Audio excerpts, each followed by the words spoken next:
आज की मेरी वीडियोस में बात करने वाले हर्ड इम्यूनिटी के बारे में।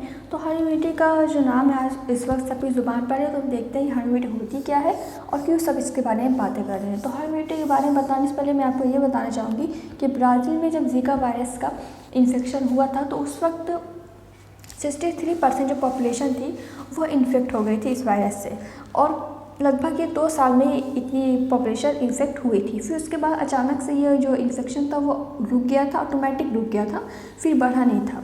तो ऐसा इसलिए हुआ था क्योंकि किसी भी पॉपुलेशन में जब आधे से ज़्यादा पॉपुलेशन जो इन्फेक्ट हो जाती है तो उनमें क्या होता है, वो उनकी जो बॉडी होती है वो इम्यूनाइज्ड हो जाती है, या कह सकते हैं उनके अंदर एंटीबॉडीज़ बन जाती हैं।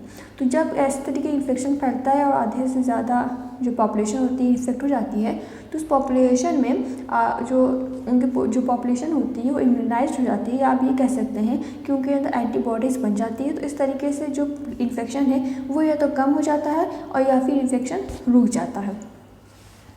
तो इसके बाद मैं आपको, तो ये जो ब्राज़ील में हुआ था जीका वायरस के टाइम पर, तो साइंटिस्ट लोग यही प्रिडिक्शन कर रहे हैं कि कोरोना वायरस के टाइम पर भी ऐसा हो सकता है, क्योंकि मिलियंस केसेस हैं कोरोना वायरस के। अब हम देखते हैं हर्ड इम्यूनिटी कितने टाइप की होती है। हर्ड इम्यूनिटी 2 टाइप की है, natural heard immunity and artificial herd immunity. Natural herd immunity जो है वो जो नेचुरल हर्ड इम्यूनिटी जो ब्राज़ील में हुआ था जीका वायरस के टाइम पर, जो 63% पॉपुलेशन थी जो ये इन्फेक्टेड थी वो इम्यूनाइज्ड हो गई थी, वो नेचुरली इम्यूनाइज्ड हुई थी, तो नेचुरल हर्ड इम्यूनिटी था। तो नेचुरल हर्ड इम्यूनिटी मतलब कि जो ब्राज़ील में हुआ था। और आर्टिफिशियल हर्ड इम्यूनिटी मतलब कि जब लोगों को वैक्सीन देकर इम्यूनाइज्ड किया जाएगा तो उसको हम आर्टिफिशियल हर्ड इम्यूनिटी कहेंगे। और लोग जब नेचुरली इम्यूनाइज्ड हो जाएंगे, जैसे ब्राज़ील के केस में हुआ, तो उसको हम नेचुरल हर्ड इम्यूनिटी कहेंगे। अब हम इसके आगे देखते हैं। यहाँ पे देखिए लिखा हुआ है no herd immunity and herd immunity. तो नो हर्ड इम्यूनिटी में देखिए कि जो रेड कलर से मार्क दिया गया है वो इन्फेक्टेड के लिए है, और जो ग्रे कलर से मार्क दिया गया है वो है अनवैक्सीनेटेड, जिनको वैक्सीन नहीं दिया गया। जो ब्लू कलर से उनको वैक्सीन दिया गया है। तो यहाँ पे ये जो इन्फेक्टेड पर्सन है ये इसको इन्फेक्शन देगा, फिर ये क्या करेगा, इसको इन्फेक्शन देगा, फिर ये इसको इन्फेक्शन देगा, राइट। इस तरीके से इन्फेक्शन ये फैल जाएगा। बाकी ये इसको इन्फेक्शन देगा तो ये जो वैक्सीनेटेड था तो इसके ऊपर कोई असर नहीं पड़ेगा।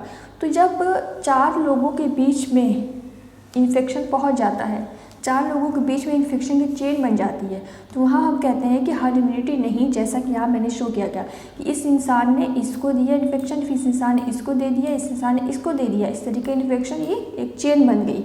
लेकिन यहाँ पे हर्ड इम्यूनिटी वाले में केस में देखिए कि जो इन्फेक्टेड पर्सन था इसने इसको इन्फेक्शन दिया और इसने इसको इन्फेक्शन दिया, लेकिन ये इन्फेक्टेड नहीं हुआ क्योंकि ये वैक्सीनेटेड था, एंड इसको, और यहाँ पे उसने इन्फेक्शन दिया तो इसको भी कुछ असर नहीं हुआ क्योंकि ये भी वैक्सीनेटेड था और ये भी वैक्सीनेटेड था।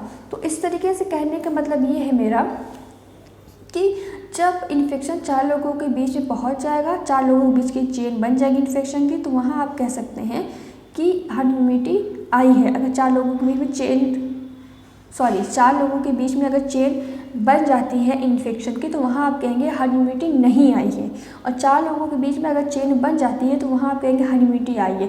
तो चेन नहीं बनती है तो वहाँ आप क्या कहेंगे, हर्ड इम्यूनिटी नहीं आ गई है। मान लीजिए कि एग्जाम्पल ले लीजिए, तो मान लीजिए 1 2 3 4 5 पर्सन है और पहला पर्सन इन्फेक्टेड है, ठीक है। तो वो दूसरा पर्सन को इन्फेक्शन देगा, दूसरा पर्सन तीसरे पर्सन को इन्फेक्शन देगा, तीसरा पर्सन चौथे को देगा, चौथा पर्सन पाँचवें को इन्फेक्शन देगा ना।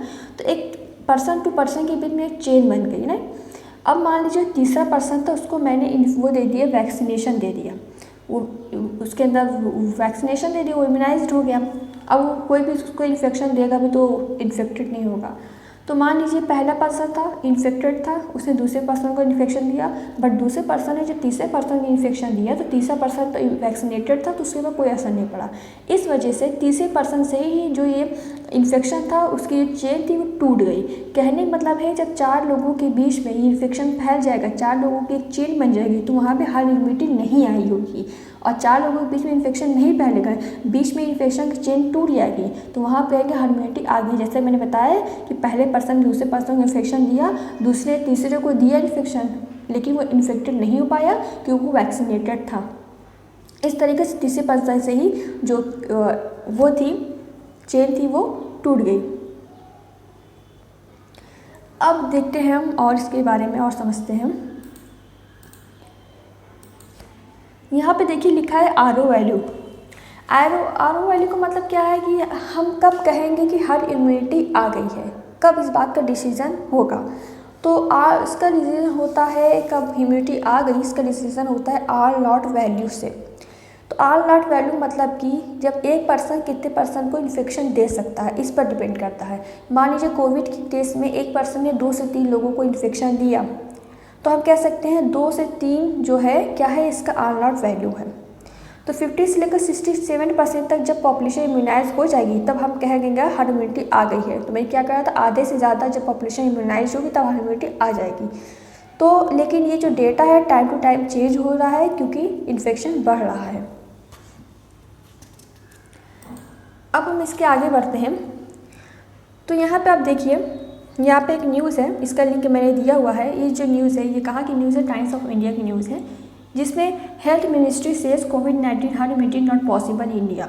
इसमें जो हेल्थ मिनिस्ट्री थे उन्होंने ये कहा है कि इंडिया में अभी हम हर्ड इम्यूनिटी अभी इंडिया में नहीं आ सकती है, अभी पॉसिबल नहीं इंडिया में हर्ड इम्यूनिटी, इसमें ये कहा गया है अभी इंडिया में हर्ड इम्यूनिटी पॉसिबल नहीं है। इसके बाद जो दूसरी न्यूज़ है, ये जो न्यूज़ है हमारी हिंदुस्तान टाइम्स की न्यूज़ है। इसमें ये कहा गया है इस न्यूज़ में कि हर्ड इम्यूनिटी फार अवे कोविड-19 only option, 19 vaccine only option, health ministry. इसमें हेल्थ मिनिस्ट्री ने ये कहा है कि हर्ड इम्यूनिटी अभी फार अवे मतलब कि बहुत दूर की बात है, और अगर वैक्सीन आ जाती है तो हर्ड इम्यूनिटी आ सकती है। तो हमारे पास क्या ओनली ऑप्शन है, उन्होंने कहा क्या कहा, कोविड-19 वैक्सीन ही हमारे पास ऑप्शन है। इसके बाद हम नेक्स्ट पेज पे चलते हैं।